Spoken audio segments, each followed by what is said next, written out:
మాతృదూతాభ్యో నమః పితృదూతాభ్యో నమః. శ్రీ విరాట్ విశ్వకర్మణే నమో నమః. విరాట్ విశ్వకర్మ అందరినీ కూడా ఆయు ఆరోగ్య ఐశ్వర్యాలు ఇచ్చి కాపాడాలని కోరుతున్నాం. తిరువూరు శేషమునింద్ర ఆశ్రమం నుండి ప్రతిరోజు కూడా ఒక మంచి మాట చెప్పుకుంటున్నాం.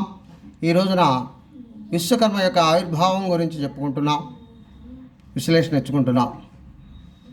ఏంటంటే ఈ ప్రకృతి ఎలా నిలబడ్డది, ఎలా తయారయ్యింది, అసలు వీటికి మూల కారణం ఎవరు అనేటటువంటి విషయాన్ని మనం ఇక్కడ కొద్దిగా మనకున్నటువంటి టైము 3 నిమిషాల్లో విశ్లేషణ ఇచ్చుకుందాం. అందరూ కూడా ఆలోచించవలసిన విషయం ఏంటంటే అసలు ఈ సృష్టికి మూలం ఎవరు అనేది నిర్ణయించాలి.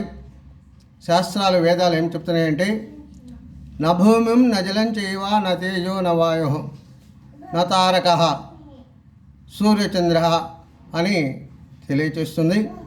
అంటే స్వయంభూగా విశ్వకర్మ తనంతట తాను ఆవిర్భవించాడు అని శాస్త్రాలు చెప్తున్నాయి.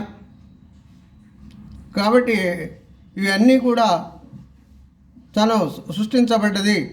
అంటే ముందు ప్రణవము, ప్రణవం నుంచి శబ్దము, శబ్దం నుంచి ఆకాశము, ఆకాశం నుంచి వాయువు, వాయువు నుంచి అగ్ని, అగ్ని నుంచి పృథివీ అంటే భూమి. ఈ భూమి నుండి ఔషధులు వచ్చినాయి.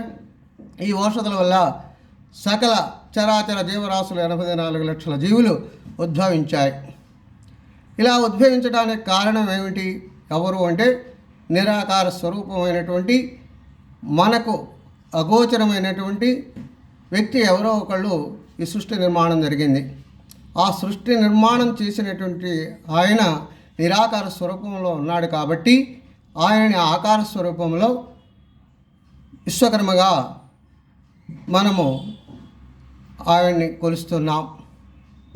అదేవిధంగా పంచభూతాలను సృష్టించిన ఆయన విశ్వకర్మ అయితే సమాజానికి కావలసినటువంటి పనిముట్లు ఏవైతే ఉన్నాయో అవన్నీ తయారు చేసిన వారిని ప్రజాపతి విశ్వకర్మగా హిరణ్యగర్భుడిగా వేదాలు చెబుతూ వచ్చాయి.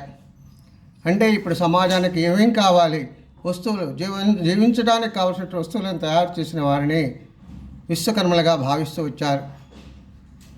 కాబట్టి అలా ఆవిర్భవించినటువంటి విషయం ఎప్పుడు జరుగుతుంది? ఖగోళ శాస్త్రం ప్రకారంగా సూర్యుడు సింహరాశిలో నుంచి కన్యారాశిలోకి ప్రారంభమయ్యేటటువంటి టయాన్ని విశ్వకర్మ ఆవిర్భావం జరిగినట్లుగా పెద్దలు నిర్ణయించారు. కనుక విశ్వకర్మకి ఆ రోజున యజ్ఞ మహోత్సవంగా చేస్తున్నారు. అందరూ చేసి ఆ యజ్ఞ మహోత్సవాన్ని అందరి ఆ విశ్వకర్మ యొక్క ఆశీస్సులు పొందుతారని తెలియజేస్తున్నాం. స్వస్తి సర్వే జనా సుఖినో భవంతు.